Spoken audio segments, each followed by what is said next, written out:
Halo, perkenalkan, nama saya Aan Fatoni Idris, mahasiswa semester 1, Universitas Samikom Yogyakarta, angkatan 2023. Ingin membagikan sedikit kisah inspiratif saya setelah mengikuti pelatihan super unggul atau PSU Universitas Samikom Yogyakarta tahun 2023-2024. Salah satu materi yang mengajarkan saya banyak hal setelah mengikuti PSU adalah teori Johari Window. Teori Johari Window adalah suatu konsep yang dikembangkan oleh Joseph Louf dan Harrington Ingham pada tahun 1955, menggambarkan dinamika interpersonal dengan membagi informasi diri menjadi 4 bagian.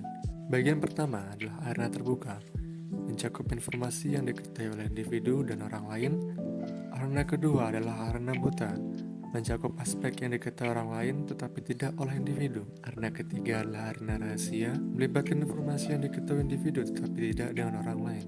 Lalu, bagian keempat adalah arena tak diketahui, mencakup aspek-aspek diri yang tidak diketahui oleh siapapun, baik internal maupun eksternal. Konsep ini mendorong perluasan arena terbuka untuk meningkatkan komunikasi dan pengembangan diri dengan mengurangi area-area lain yang bersifat tersembunyi atau tidak diketahui. Dengan meningkatkan kesadaran diri dan memperluas keterbukaan, individu dapat membangun hubungan interpersonal yang lebih sehat dan efektif. Untuk lebih jelasnya, mari kita ambil contoh dari pengalaman saya sebagai seorang mahasiswa baru yang menerapkan konsep teori jendela Johari dalam pengembangan diri saya.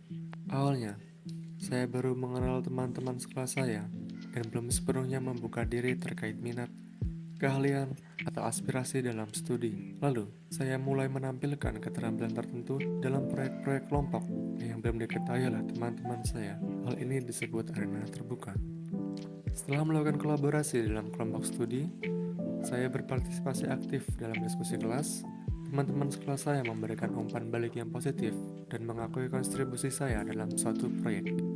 Hal ini disebut bagian buta. Di saat yang bersamaan, saya memiliki ketertarikan khusus dalam riset atau topik tertentu yang belum dibagikan kepada saya, kepada teman-teman. Hal ini disebut bagian rahasia. Dan tentu saja, setelah itu, ada potensi dan bakat yang belum terungkap, seperti kemampuan kepemimpinan saya yang mungkin baru ditemukan ketika saya terlibat dalam sebuah proyek tim. Hal ini disebut bagian tak diketahui.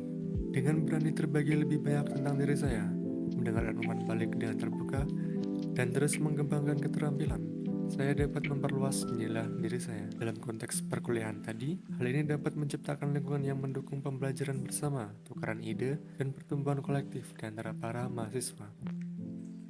Jadi, dapat kita pahami dan pelajari bersama bahwa teori jendela Johari adalah mengenai pentingnya komunikasi terbuka, penerimaan umpan balik, dan kesadaran diri dalam membangun hubungan interpersonal yang sehat. Teori ini mengajarkan kita untuk aktif dalam memahami diri dan memberikan kesempatan kepada orang lain untuk berbagi pandangan mereka. Dengan berani membuka diri dan mengungkap informasi, kita dapat memperluas bagian area terbuka kita yang pada gilirannya dapat memperkuat kerjasama dan pemahaman dalam hubungan pribadi maupun profesional.